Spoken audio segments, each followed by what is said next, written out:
la paix et le réconfort dans son cœur épars. Le repentir, c'est la première étape pour se convertir au Seigneur.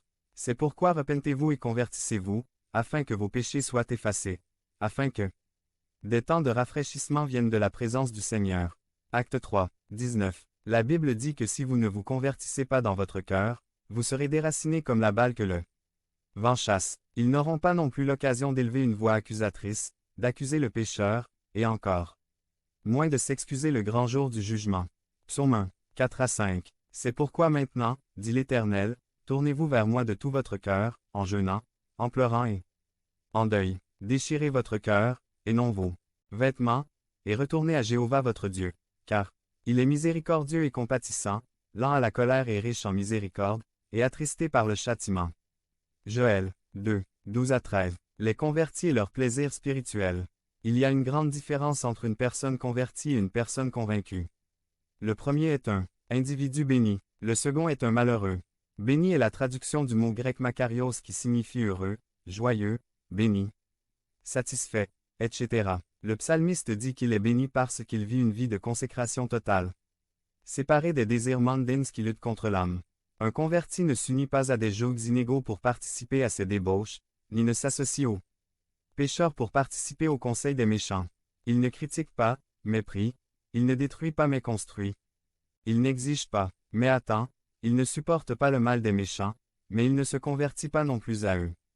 Il ne s'assoit pas à la place des moqueurs pour participer à leurs propriétés destructrices, mais il les combat avec patience et doctrine, depuis sa position spirituelle. Un frère converti a faim de la parole de Dieu et la médite tout le temps. C'est sa nourriture et le délice de son âme. Il ne croit jamais l'avoir lu, ni en sait assez pour cesser de le scruter. Il ne se suffit pas à lui-même et ne vit pas indépendamment de Dieu, bien au contraire, il reconnaît que sans lui il ne peut rien faire. Ce sont ceux qui sont implantés dans une église, qui s'enracinent profondément et qui ont un moment où leurs fruits commencent à se distinguer. Ils sont toujours prêts à répondre à tous les besoins du travail, quelle que soit l'ampleur du travail. Ils ne méprisent jamais les soins de santé des apostrophes. Une église, ils les considèrent plutôt comme un honneur, car ils reconnaissent que garder le temple de Dieu en bon état est l'une des vertus et des privilèges de ceux qui aiment leur foyer. Ce sont les frères dont le feuillage spirituel sera toujours vert, sain et luxuriant. Autrement dit, votre apparence, votre caractère et vos motivations spirituelles seront toujours nourris et renforcés en Dieu. C'est pourquoi leurs feuilles ont de la consistance, elles ne tombent pas et tout ce qu'elles font prospérera. Ce sont eux qui se lèveront le jour du jugement pour juger le monde.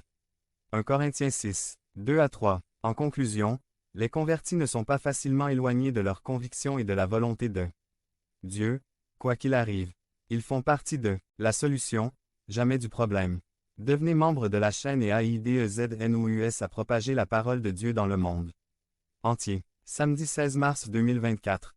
Si vous croyez en la puissance de Dieu, commentaire 11. 11. Inimitié contre Dieu. Résumé. Car les intentions de la chair sont inimitié contre Dieu. Car elles ne se soumettent pas à la loi de Dieu, et elles ne le peuvent pas non plus. Et ceux qui vivent selon la chair ne peuvent plaire à Dieu. Par Rolando Delgado. Inimitié contre Dieu. Dans ce chapitre, nous allons aborder l'esprit charnel, qui est celui qui est en lutte constante et en inimitié contre Dieu. Romains 8. 7 à 8 dit. Car les pensées de la chair sont inimitié contre Dieu. Car elles ne se soumettent pas à la loi de Dieu et ne le peuvent pas. 8 Et ceux qui vivent selon la chair ne peuvent plaire à Dieu. La Bible parle de différents types d'esprits, parmi lesquels a. L'esprit charnel Colossiens 2. 18. B.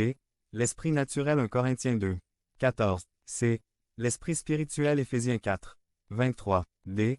L'esprit réprouvé Romains 1. 28. E. L'esprit renouvelé Romains 12. 2. F. L'esprit du Christ 1 Corinthiens 2. 16. G. L'esprit transformé Romains 12. 2. H. L'esprit avec sagesse Apocalypse 17. 9. I. L'esprit vaniteux Éphésiens 4.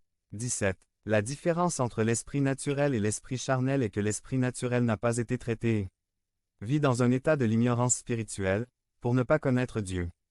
D'un autre côté, l'esprit charnel est ce qui se distingue chez les individus qui ont connu Dieu, mais ne se laissent pas gouverner par lui. Ce sont ceux qui cèdent facilement au désir de la chair et des pensées, en devenant leurs esclaves. Jésus a dit, « Quiconque commet le péché est esclave du péché. » Jean 8, 34. Point. Ici, la Bible donne une imputation claire contre l'homme dans son état charnel. Matthew Henry a déclaré, « Cela parle d'un homme méchant enclin aux influences diaboliques. Il n'est pas seulement un ennemi, mais l'inimitié elle-même c'est l'opposition de l'âme contre Dieu, qui se rebelle contre son autorité. S'oppose à ses intérêts. Pourrait-il y avoir une plus grande inimitié? Pourrait-il y avoir une plus grande rébellion contre le Dieu qui vous a créé? Lorsque la Bible parle de l'état charnel d'un individu, elle parle de l'état de son esprit.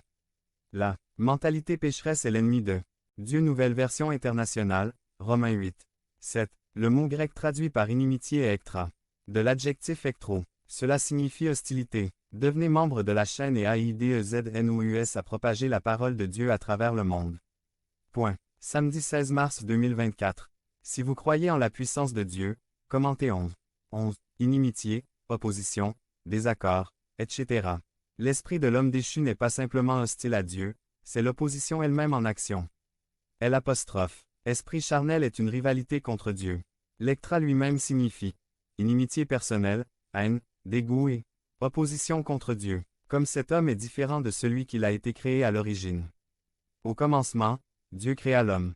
À son image Genèse 1, 27. Au commencement, l'homme vivait en parfaite harmonie avec Dieu. Alors l'Éternel Dieu prit l'homme et le plaça dans le jardin d'Éden pour le cultiver et le garder. Genèse 2, 15. Mais Adam a péché contre Dieu, et cela a amené la ruine et la culpabilité de toute la race humaine, car nous descendons tous de lui, et non d'un processus évolutif se terminant par un singe. La parole de Dieu dit que nous avons hérité notre nature pécheresse d'Adam, au début de l'histoire humaine. Par un seul homme, le péché est entré dans le monde, et la mort par le péché, et elle s'est étendue à tous les hommes, parce que tous ont péché. Romains 5, 12. Par la désobéissance d'un seul homme Adam